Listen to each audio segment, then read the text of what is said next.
LAC पर साजिश रचने वाले चीन को भारत ने सबक सिखाया।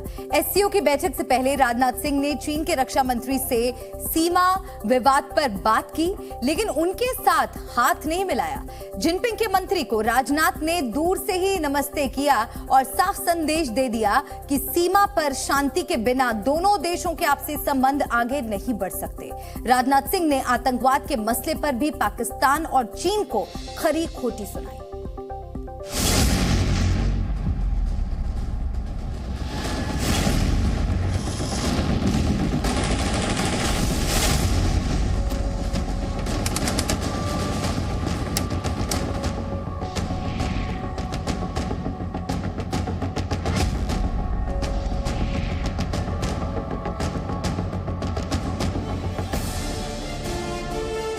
SCO के रक्षा मंत्रियों की बैठक से भारत ने चीन को संदेश भी दे दिया और सबक भी सिखाया। रक्षा मंत्री राजनाथ सिंह ने जिनपिंग के डिफेंस मिनिस्टर ली शांगफू के साथ हाथ तक नहीं मिलाया।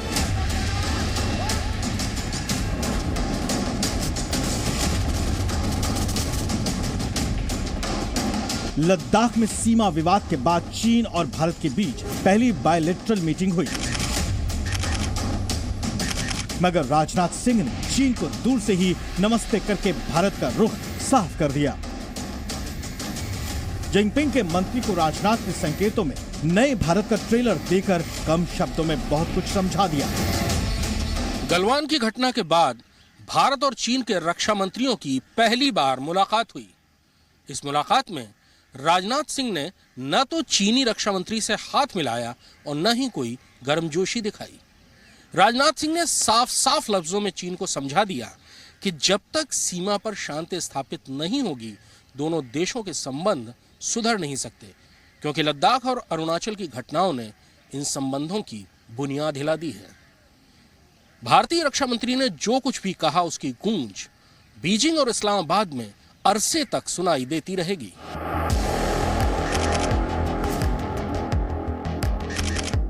राजनाथ सिंह ने चीन के अलावा SCO के दूसरे देशों के रक्षा मंत्रियों के साथ भी द्विपक्षीय बैठक की, मगर यहां गर्मजोशी भी दिखी और उत्साह भी दिखा। 27 अप्रैल को ही राजनाथ सिंह तजाकिस्तान के रक्षा मंत्री से मिले। दोनों मंत्रियों ने हाथ मिलाया और मेमेंटो भी शेयर किया, मगर चीन के रक्षा मंत्री के साथ ऐसा कुछ नहीं हुआ। तजाकिस्तान की तरह ही ईरान के रक्षा मंत्री और राजनाथ सिंह के बीच बैठक हुई। यहाँ भी हैंडशेक के बाद एक दूसरे को गिफ्ट दिए गए, पर जब चीन के रक्षा मंत्री से मिलने की बारी आई तो सिर्फ बैठने का इशारा हुआ और बातचीत शुरू हो गई। राजनाथ सिंह ने कजाकिस्तान के डिफेंस मिनिस्टर का भी गर्मजोशी से स्वागत किया, हाथ मिलाया, फोटो सेशन हुआ, पर चीन के रक्षा मंत्री के साथ राजनाथ सिंह ने ऐसा कुछ नहीं किया। अंतर्राष्ट्रीय कूटनीति में संकेतों के बहुत मायने होते हैं और जिनपिंग के मंत्री को राजनाथ ने जो संकेत दिए वो बेहद अहम है। बात साफ क्लियर कर दी, साफ कर दी कि जब तक टेंशन है बॉर्डर के ऊपर, जब तक चाइनीज वहाँ से जो फौजें हैं वो वहाँ से विड्रॉ नहीं होंगी, तब तक हालात नॉर्मल नहीं हो सकते दोनों देशों के बीच में। और उन्हीं ने साफ कहा, बायलैटरल टॉक्स में भी उन्हीं ने काफ़ी देर तक की, उनसे उन्हीं ने कहा कि बातचीत ही के माध्यम से हम चाहते हैं कि मसलों का हल हो।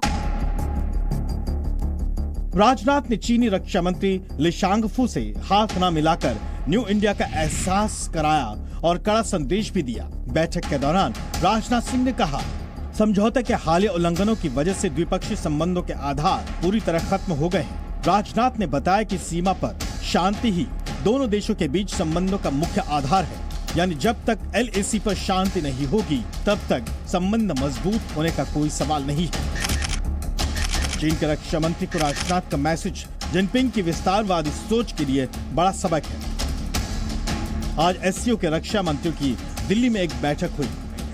बैठक में SCO देशों के 7 रक्षा मंत्री दिल्ली में मौजूद रहे, लेकिन पाकिस्तान के रक्षा मंत्री ख्वाजा आसिफ इस्लामाबाद से ऑनलाइन जुड़े।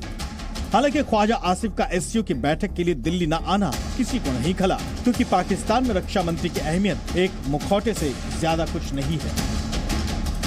बैठक के दौरान रक्षा मंत्री राजनाथ सिंह ने टेरर के मुद्दे पर पाकिस्तान और उसके आका चीन को खूब खरी खोटी सुनाई।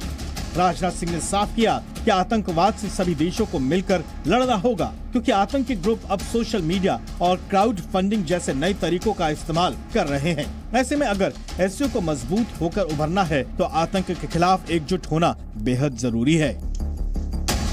एससीओ के मंच से भारत ने चीन पाकिस्तान को विस्तारवाद और आतंक पर जीरो टॉलरेंस का मैसेज दिया, यानी सीमा पार आतंकवाद हो या एलएसी पर जबरन विवाद बढ़ाने की नीयत, भारत हर हरकत का मुंह तोड़ जवाब दे रहा है। दिल्ली से कृष्ण मोहन मिश्रा के साथ ब्यूरो रिपोर्ट, जी मीडिया।